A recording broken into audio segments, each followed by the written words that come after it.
نبی کریم علیہ السلام کے پاس 10 دینار تھے. ویسے تو کائنات ہی میرے نبی کی مٹھی میں ہے، لیکن ظاہری طور پر 10 دینار تھے.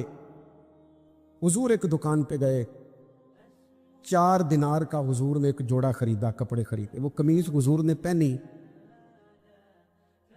تو ایک انصاری آگے بڑھ کے عرض کرنے لگے، حضور میرا بڑا دل کر رہا ہے، یہ مجھے نہیں دے دیتے آپ؟ تو حضور خوش ہو گئے. یہ میرے محبوب کا دروازہ ہے کہ جب کوئی مانگتا ہے تو حضور خوش ہو جاتے ہیں. نبی کریم سے مانگا اس شخص نے تو حضور خوش ہو گئے، اور محبوب نے وہ کرتا، وہ کپڑے اتار کے اس انصاری کو عطا کر دیے، اور 4 دینار کے اور خرید لیے، باقی بچے 2 دینار. نبی کریم وہ لے کے نکلے، رخصت ہوئے گھر جانے کے لیے، تو رستے میں خاتون کو روتے ہوئے دیکھا. حضور رک گئے، فرمایا کیوں رو رہی ہو؟ عرض کرنے لگی، یا رسول اللہ صلی اللہ تعالی علیہ وسلم، میں فلاں آدمی کی کنیز ہوں، نوکرانی ہوں، اس نے آٹا لینے بھیجا تھا 2 دینار کا، وہ 2 دینار گم ہو گئے. حضور نے 2 دینار اسے عطا کر دی. وہ دیے تو پھر رو رہی تھی. فرمایا اب کیوں روتی ہو؟ کہنے لگی، یا رسول اللہ ڈرتی ہوں دیر بڑی ہو گئی، اب مار ہی نہ پڑے. تو حضور نے فرمایا چل نہ، میں تیرے ساتھ چلتا ہوں. حضور ان کے گھر گئے، وہ اہل ایمان کا گھر تھا جن کی وہ کنیز تھی. جا کے کہا السلام علیکم، اندر سے جواب ہی نہیں آیا. پھر فرمایا السلام علیکم، کوئی جواب ہی نہیں آیا. محبوب کا طریقہ مبارکہ تھا 3 دفعہ دستک، پھر واپسی. تیسری دفعہ کہا السلام علیکم تو وہ سارے بول پڑے وعلیکم السلام یا رسول اللہ. حضور ماں باپ قربان. تو حضور فرمانے لگے، میں نے پہلے بھی 2 دفعہ سلام لیا، بولا کوئی نہیں. کہا یا رسول اللہ اپنے نصیب تھے نا کہ ہم پہ سلامتیاں بھیج کون رہا ہے، ہم نے سوچا ذرا 3 دفعہ مل جائے سلامتی، ذرا مل جائے نا. حضور سلامتی بھیج رہے ہیں تو آتی رہے نا. تو محبوب کریم علیہ السلام فرمانے لگے، یہ تمہاری کنیز وہاں کھڑی رو رہی تھی، اس بیچاری کے 2 دینار گم ہو گئے تھے، اسے دوبارہ سامان لاتے کچھ دیر ہو گئی، اس پر سختی نہ کرنا، مارنا نہ. غلام کہنے لگے، حضور اس خاتون کے قربان جائیں جو ہمارے کریم رسول کو ہم جیسے غریبوں کے گھر تک لے آئی ہے، مارنا کیا، ہم اسے آزاد کرتے ہیں، یہ آزاد ہے اللہ کی رضا کے لیے. یہ دیکھو یہ میرے نبی پاک کا انداز ہے. حضور نکلے تو جناب عبداللہ ابن عمر فرماتے ہیں، رسول کریم فرمانے لگے، شکر ہے اللہ تعالیٰ کا، 10 دینار تھے، ایک انصاری نے بھی قمیض پہن لی، میں نے بھی قمیض پہن لی، اور رب نے ایک کنیز کو آزاد بھی فرما دیا. یہ انداز ہمیں نبی کریم نے دیا ہے. اللہ تبارک و تعالیٰ نے نبی پاک علیہ السلام کو اس دور میں مبعوث فرمایا جب چاروں طرف آزمائش تھی، گھٹن تھی، پریشانی تھی، تکلیف تھی، لوگ بہت سخت آزمائش کا شکار تھے. تو ظاہر ہے بڑی جلدی تو انہوں نے ٹھیک ہونا نہیں تھا، بڑی جلدی تو ساری چیزیں بدل نہیں جایا کرتی. تو اللہ تعالیٰ نے پھر اپنے نبی کو بڑی عظیم شان عطا فرمائی.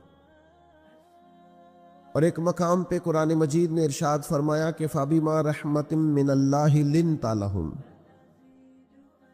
اے محبوب، اللہ کا کیسا فضل ہوا، رب کی کیسی مہربانی ہوئی کہ آپ اپنے غلاموں کے لیے نرم دل ہو گئے. وَلَوْ كُنْتَ فَظًّا غَلِيظَ الْقَلْبِ، اگر آپ تند مزاج ہوتے، سخت دل ہوتے، اگر تند مزاج اور سخت دل ہوتے، لَنْفَضُّوا مِنْ حَوْلِكَ، تو یہ آپ کے گرد سے پریشان ہو کر بکھر جاتے. آپ کے مزاج کے اندر، آپ کی طبیعت کے اندر جو اللہ نے نرمی رکھی ہے، آپ کے دل کے اندر جو دوسروں کے لیے درد رکھا ہے، آپ کی طبیعت کے اندر جو دوسروں کے لیے احساس رکھا ہے. عزیز بھائیو، آپ کو پتہ ہے کہ کسی کا احساس صرف یہ نہیں ہوتا کہ اس کو پیسوں کی ضرورت ہے تو پیسے دے دیے جائے. کسی کا احساس صرف یہی نہیں ہوتا کہ اس شخص کو نوکری کی ضرورت ہے تو اسے نوکری دلا دی جائے. صرف یہی احساس نہیں ہوتا کہ وہ شخص پریشان ہے تو اس کا دکھ سن لیا جائے. یاد رکھیے گا، گمراہ کو رستہ دکھانا بھی بہت بڑی نیکی ہے. جس کا ذہن وسوسوں کا شکار ہو اسے یقین کامل کی طرف لانا یہ بھی بہت بڑی نیکی۔ جب انسان بد خلق ہو جائے، وہ ماں سے بھی سختی سے بات کرے، باپ سے بھی تلخی سے بات کرے، وہ اپنے بال بچوں پر بھی سختی کرے، اس کے لب و لہجے اس طرح کے ہو جائیں کہ سب اس سے پریشان ہو، تو اس شخص کو مروت والا بنا دینا، اخلاق والا بنا دینا، اسے اعلیٰ اسلوب والا بنا دینا، یہ بھی اس کے ساتھ بہت بڑا پیار ہے۔ میرے نبی کریم کا کمال پتہ کیا ہے؟ رسول پاک علیہ السلام نے اس طرح کا رنگ دکھایا ہے کہ جو گمراہ تھے نا، وہ دوسروں کو ہدایت کی طرف متوجہ کرنے والے بن گئے، خود نہ تھے جو راہ پر اوروں کے ہادی ہو گئے، جن کی وجہ سے ان کے گھر والے تکلیف کا شکار تھے، آزمائش کا شکار تھے، ان سب کو نبی پاک علیہ السلام نے اپنے اہل خانہ کے ساتھ محبت کرنے والا بنا دیا، اور اس طرح کے انداز حضور نے بتائے، اس طرح کے طور طریقے سکھائے، اس طرح کا نبی پاک علیہ السلام نے لوگوں کو سمجھا دیا، سکھا دیا۔ یعنی ایک شخص نے آ کے عرض کیا، یا رسول اللہ میں جہاد پہ جانا چاہتا ہوں، تو حضور علیہ السلام نے اس سے فرمایا تیرے ماں باپ حیات ہیں؟ یا رسول اللہ ہے۔ فرمایا تو گھر جا کے ان کی خدمت کر، گھر بیٹھے بیٹھے ہی اللہ تجھے جہاد کا ثواب عطا فرمائے۔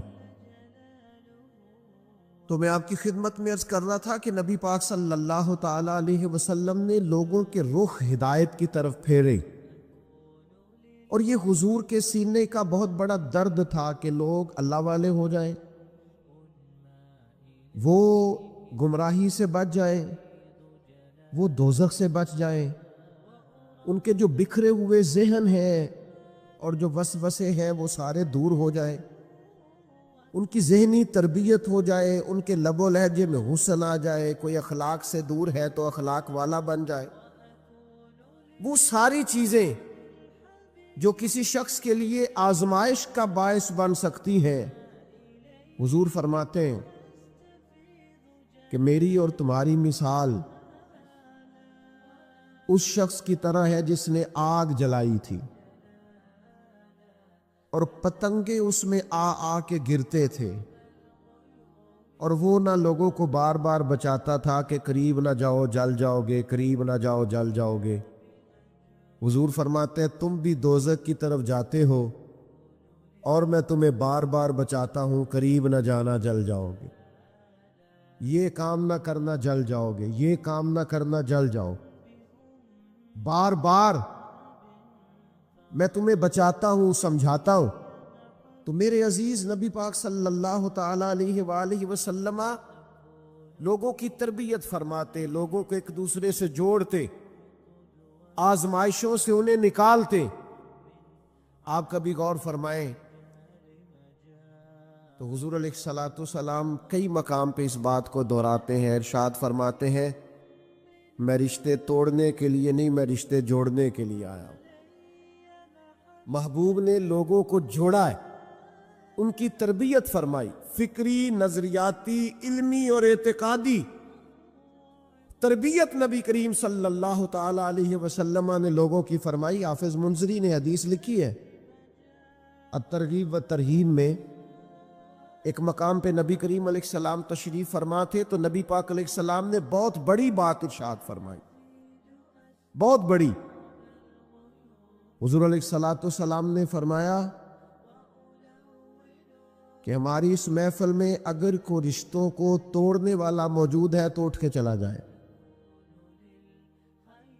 صحابہ کے مجمع میں سرکار نے بیان فرمایا۔ میں دوستوں سے آج کہہ رہا تھا کہ ہم خوش ہوتے ہیں نا حضور کے میلاد پر، ہمارے کلیجے ٹھرے ہوئے ہوتے ہیں نا، آنکھیں ٹھنڈی ہوتی ہیں نا، تو ایک جرت نہ کریں کہ جس سے ہم ناراض ہیں اسے فون نہ کریں کہ یار حضور کا میلاد آ گیا، آجو صلح کر لیں۔ تھوڑا جوڑ نہ جائیں، تھوڑا طبیعتوں کو نرم نہ کر لیں، تھوڑا محبتیں نہ بانٹیں، نبی کریم کا میلاد آ گیا۔ ہم یہ کرتے ہیں کہ ہم وہی روایتی پن برقرار رکھتے ہیں اور سینہ کشادہ نہیں کرتے۔ کریم نے فرمایا اگر کوئی رشتے توڑنے والا موجود ہے تو اٹھ کے چلا جائے، اس لیے کہ جہاں کوئی رشتوں کو توڑنے والا موجود ہو وہاں اللہ کی رحمت نازل نہیں ہوتی۔ حضور نے یہ ارشاد فرمایا، ایک صحابی اٹھ کے گئے، تھوڑی دیر کے بعد واپس آئے، عرض کی یا رسول اللہ میرے ماں باپ قربان ہو، ہمارا تو سب کچھ آپ کے قدموں سے وابستہ ہے نا، خالہ ناراض تھیں، آپ کا ارشاد سنا ہے میں راضی کر کے آیا ہوں۔ فوراً عمل کیا۔ نبی پاک صلی اللہ تعالی علیہ وسلم نے لوگوں کو ہدایت کی طرف، نور کی طرف، نرم دلی اللہ نے عطا کی ہے نا حضور کو۔ ہم نہ توجہ نہیں کرتے لوگوں کی تکالیف پر،